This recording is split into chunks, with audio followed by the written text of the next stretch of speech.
मैं डॉक्टर प्रमाण झा, संस्कृत MA, सहायक प्रोफेसर कीर्तन कामाख्या संस्कृत महाविद्यालय महरिल मधुबनी। दिनांक 20/12/2020 ईस्वी। प्रिय छात्र छात्राओं, शास्त्रीय तृतीय खंड व्याकरण विभाग भाषा विज्ञान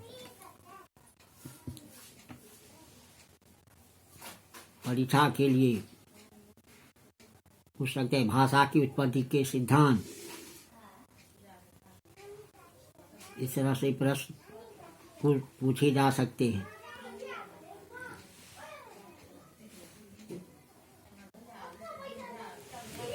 पहला देवी सिद्धांत। भाषा की उत्पत्ति संबंध में यह सबसे प्राचीन मध्य लोगों का यह विश्वास रहा है और कुछ अंशों में तो आज भी है कि संसार और उनकी अनेकानेक चीज़ों की वस्तुओं की भांति भाषा को भी भगवान यानी ईश्वर ने ही बनाया है।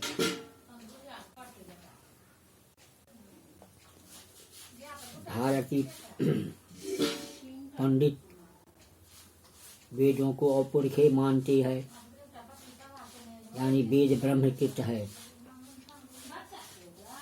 इसीलिए यह देववाणी देव भाषा संस्कृत को माने जा रहे हैं। उनका यह दृढ़ विश्वास रहा है कि संस्कृत को ईश्वर ने बनाया, फिर भी उसी भाषा में वेदों की रचना की। संस्कृत को देव भाषा कहने में उनकी इसी विश्वास की ओर संकेत है। संस्कृत भाषा तथा उसके व्याकरण के मूलाधार पाणिनि के 14 सूत्र शिव के डमरू से निकले माने जाते हैं, जैसे लिख एवं गमन इत्यादि माहेश्वर सूत्र से स्पष्ट है। बौद्ध लोग पाली को भी इसी प्रकार मूलाधार मानते हैं। जैन लोग तो संस्कृत पंडितों और बौद्ध से 4 कदम आगे की बात कहता है।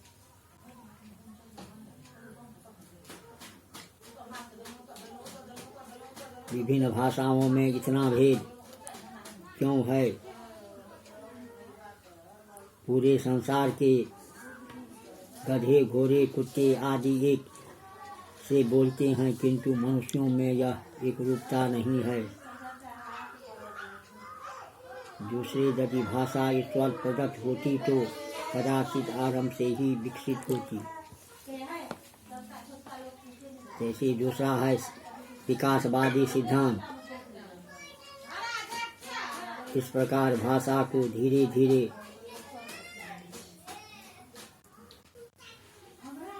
विकास होता गया। सिद्धांत तो ठीक है, किंतु इसमें विकास या उत्पत्ति एवं अर्थध्वनि के संबंध का संकेत नहीं है।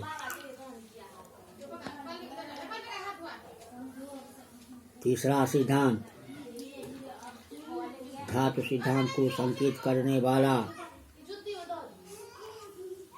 प्लेटो ने किया था, प्रोफेसर प्लेटो ने किया था, किंतु इसे व्यवस्थित करने का श्रेय जर्मन प्रोफेसर इसे हेस्ट को है। इन्होंने कभी अपने किसी व्याख्यान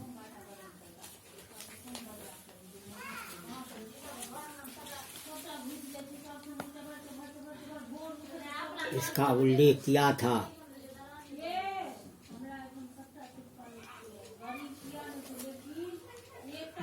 जिसके बाद उनके शिष्य डॉक्टर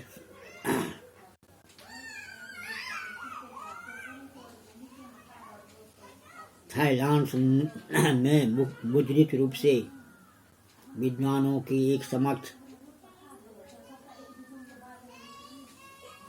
रखा था। इसी को डिंग डांगबाद, डिंग डांग छोरी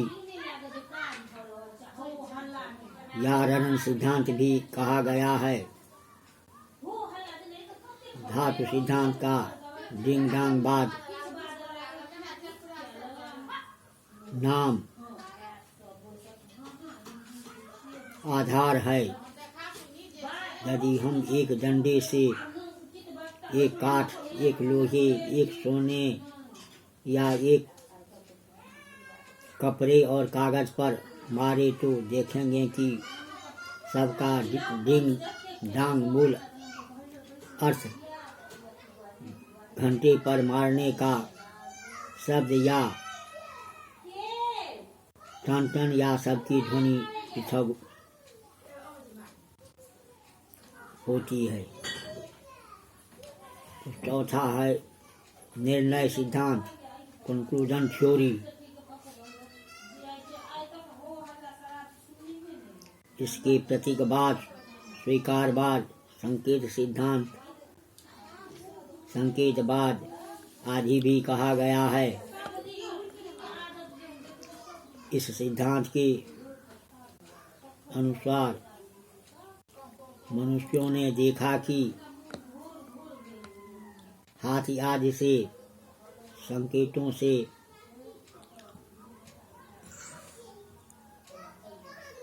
काम नहीं चल रहा है तो एकत्रित होकर आवश्यक वस्तुओं के लिए स्वीकार किया गया और बाद में वहीं से भाषा का विकास हुआ। यदि कोई भाषा थी ही नहीं तो आरंभ में लोग कैसे इकट्ठे हुए, भाषा को कैसे बनाए। अतः इस सिद्धांत से भी हमारी समस्या का हल नहीं मिलता। पांचम अनुकरण सिद्धांत, इंटेटिव थ्योरी। इस सिद्धांत प्रतिपादन भी अनेक विद्वानों ने किया है। भाषा की उत्पत्ति अनुकरण के आधार पर हुई। मनुष्य ने अपने आसपास की जीवों आदि की आवाज के अनुकरण पर आरंभ में शब्द बनाए और इसी पर भाषा का महल खड़ा किया। हालांकि इसकी तीन सिद्धांत है: क ध्वन्यात्मक अनुकरण, ख अनुरणात्मक अनुकरण तथा ग दृश्यात्मक अनुकरण।